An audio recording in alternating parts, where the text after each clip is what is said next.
شادی کے بعد میاں بیوی کی ایک فطری تمنا ہوتی ہے کہ ہمیں اللہ تعالی اولاد سے نوازے، اس لیے کہ بچوں کے بغیر خوبصورت گھر بھی ویران اور بے آباد نظر آتا ہے۔ اللہ تعالی نے ہر مرد کے دل میں یہ خواہش رکھی کہ میں باپ بنوں، ہر عورت کے دل میں یہ خواہش رکھی کہ میں ماں بنوں۔ اس لیے ہم نے دیکھا کئی مرتبہ ایک لڑکی جس کی شادی کو کچھ سال گزر گئے، تعلیم یافتہ ہے، خوبصورت ہے، خامن کی محبت اسے ملتی ہے، گھر میں ہر چیز کی ریل پیل ہے، لیکن اداس نظر آتی ہے۔ اس کی وجہ کیا؟ کہ اس کو امید نہیں لگ رہی اور وہ ماں نہیں بن رہی۔ اس کے لیے وہ علاج معالجہ بھی کرواتی ہے، دعائیں بھی کرواتی ہے، تہجد پڑھتی ہے، اولاد کی دعا، قرآن پڑھتی ہے، اولاد کی دعا، کسی اللہ والے کی مجلس میں گئی، اولاد کی دعا، کسی فقیر کو کچھ دیا، اولاد کی دعا، حج عمرے پہ گئی، اولاد کی دعا۔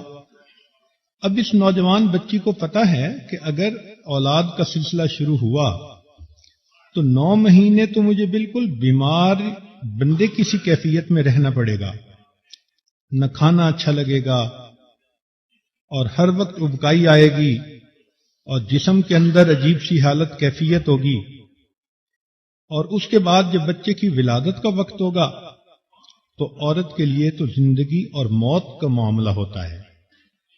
پھر اس کے بعد اس کو پتا ہے کہ بچے کی خاطر مجھے 2 سال کم از کم سلیپ لیس نائٹس گزارنی پڑیں گی، لیکن وہ یہ ساری تنگی برداشت کرنے کو تیار ہے اور دعائیں مانگتی ہے، اللہ مجھے اولاد کی نعمت عطا فرما۔ اسی لیے کہتے ہیں کہ بیٹا نعمت ہوتا ہے اور بیٹی رحمت ہوتی ہے۔ اس کے لیے انبیاء نے بھی دعائیں مانگی۔ قرآن مجید میں ایک نبی علیہ الصلوۃ والسلام کی دعا، رب لا تذرنی فردا وانت خیر الوارثین۔ حضرت زکریا علیہ الصلوۃ والسلام نے جس طرح اولاد کے لیے دعا مانگی اور جتنی عاجزی سے مانگی، سورہ مریم کی ابتدائی چند آیات پڑھ کے آنکھوں سے آنسو نکل آتے ہیں کہ یوں کہہ رہے ہیں، رب انی وہن العظم منی، اے اللہ میری ہڈیاں بوسیدہ ہو گئیں، واشتعل الرأس شیبا، اے اللہ میرے بال سفید ہو گئے، لیکن اس کے باوجود ولم اکم بدعائک ربی شقیا، اے میرے پروردگار ابھی بھی اپنی دعاؤں کے قبول ہونے سے مایوس نہیں ہوا۔ یعنی اولاد کی دعا مانگتے مانگتے بڑھاپا آ گیا اور ابھی اللہ کے در سے لو لگی ہوئی ہے۔ پھر کہا فہب لی من لدنک ولیا، اے اللہ مجھے بیٹا عطا فرما دیجیے۔ تو اولاد کا ہونا ایک خوشی، لیکن اولاد کا نیک ہونا اس سے بھی بڑھ کر خوشی ہوتی ہے۔ اس لیے شریعت نے یہ تعلیم دی کہ جب میاں بیوی آپس میں ملیں تو دعا پڑھیں، اللہم جنبنا الشیطان وجنب الشیطان ما رزقنا۔ حدیث مبارکہ میں آتا ہے کہ جو میاں بیوی ملاپ سے پہلے یہ دعا پڑھیں گے، اللہ تعالیٰ ان کی اولاد کو شیطان کے مکر سے بچائیں گے، اولاد نیک ہوگی۔ اب اس پر ذرا غور کیجئے کہ نبی علیہ الصلوۃ والسلام نے یہ کیسا سنہری اصول بتایا اولاد کے نیک بننے کا۔ ہم بنیاد ہی غلط رکھتے ہیں۔ کئی لوگ تو اس طرح غفلت کی حالت ہوتی ہے کہ گانے لگے ہوئے ہوتے ہیں، فلمیں چل رہی ہوتی ہیں۔ شریعت نے ہمیں اس بات کی تعلیم دی کہ ہم کون سے اعمال اپنائیں تو خود بھی نیک بنے، اولاد بھی نیک بنے۔ اسی لیے انبیاء کرام نے نیک اولاد کی دعائیں مانگی۔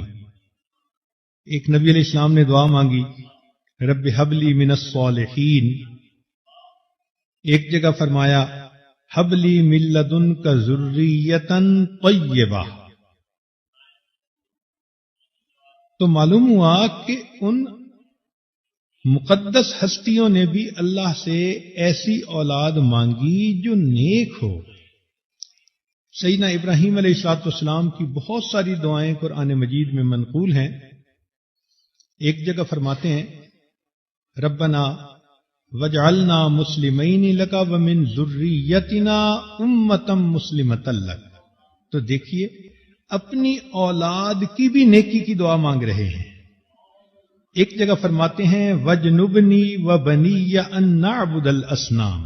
اے اللہ مجھے بھی اور میری اولاد کو بھی بچا لیجئے اس سے کہ ہم بتوں کی پرستش کریں. ایک جگہ فرمایا رب جعلنی مقیم الصلاۃ ومن ذریتی. ایسے جیسے کوئی چیز نتھی ہوتی ہے. اپنے لیے بھی دعا مانگی, اولاد کے لیے بھی دعا مانگی. ایک جگہ کہا رب انی اسکنت من ذریتی بواد غیر ذی زرع عند بیتک المحرم. سبحان اللہ. قرآن مجید میں ہمیں بھی یہ بات سکھائی گئی کہ اولاد نیک ہونے کی ہم بھی دعا مانگیں. چنانچہ قرآن عظیم الشان میں یہ دعا موجود ہے ربنا ہب لنا من ازواجنا وذریاتنا قرۃ اعین.